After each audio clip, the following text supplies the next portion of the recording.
देखते हैं कि किस प्रकार आप अपने मरीज को चलने और उठने में सहायता कर सकते हैं। मुझे थोड़ी जकड़न सी लग रही है। क्या हम चल सकते हैं? रुको, मुझे तुम्हारा बीपी और धड़कन जांचने दो।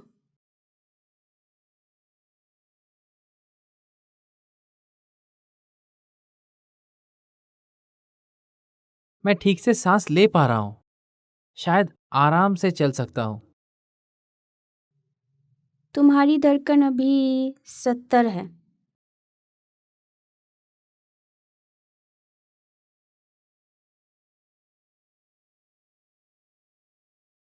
तुमने अपना खाना खाया या नहीं?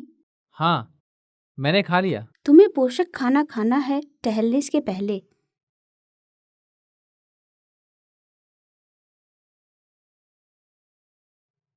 बीपी 120/70 है।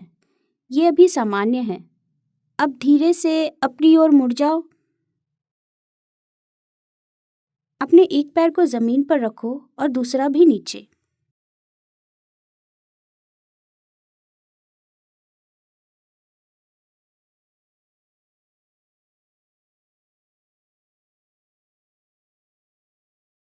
अब धीरे धीरे से उठो। कुछ मिनटों के लिए आराम करो।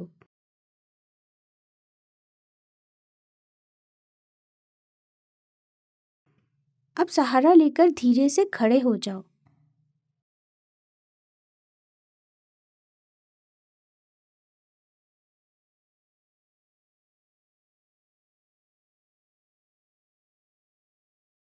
चलो थोड़ा टहलते हैं और धीरे धीरे थोड़ी दूरी को बढ़ाते हैं, जैसे जैसे तुम ठीक होते हो।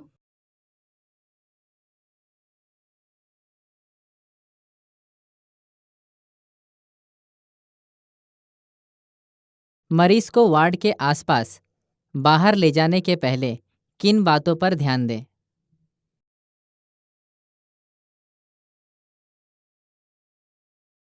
पहला, मरीज को स्थिर हालत में होना चाहिए। दूसरा, मरीज को घूमने के पहले नाश्ता करवा देना चाहिए। और तीसरा, इस बात का ध्यान रखना चाहिए कि मरीज को सांस लेने में दिक्कत ना हो। इसके साथ ही मरीज की धड़कन और रक्तचाप भी जांच लेना चाहिए। मरीज को उठाने की विभिन्न चरण क्या हैं? पहला, मरीज को बिना किसी दबाव से एक तरफ करवट दिलवाएं।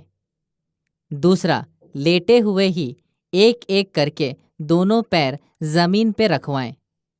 तीसरा, ध्यान रखें कि मरीज रेलिंग की सहायता से आगे की ओर बढ़े। याद रखें कि मरीज ज़्यादा जोर ना लगाएं। मरीज का वज़न उसको प्राकृतिक रूप से खड़े होने में मदद करे। साथ ही आपकी सहायता भी मरीज के लिए अति आवश्यक है। चौथा, मरीज को कुछ समय बैठकर आराम करने दें ताकि वो खड़े होकर चक्कर खा के गिर ना जाएं। चलना शुरू करने से पहले भी 1 या 2 मिनट तक खड़े रहें। ज़्यादा देर तक खड़े ना रहें और ज़्यादा तेज़ ना चलें। इससे चक्कर आने की संभावना होती है। एक दिन में कितनी बार आपको अपने मरीज को चलाना चाहिए? जब तक कि आपकी नर्स ना रोके। शुरुआत में 2 से 5 बार प्रतिदिन। धीरे धीरे मरीज की सेहत में सुधार के साथ बढ़ाएं। आपको कितने मिनट चलना चाहिए? 3 से 5 मिनट पहले 2 दिन और धीरे धीरे सुधार के साथ 10 मिनट तक। चलने के पहले और बाद में पल्स और ब्लड प्रेशर मापने का ध्यान रखें। यदि आपको सहायता करने में कोई दुविधा हो तो फिजियोथेरेपिस्ट से सहायता लें।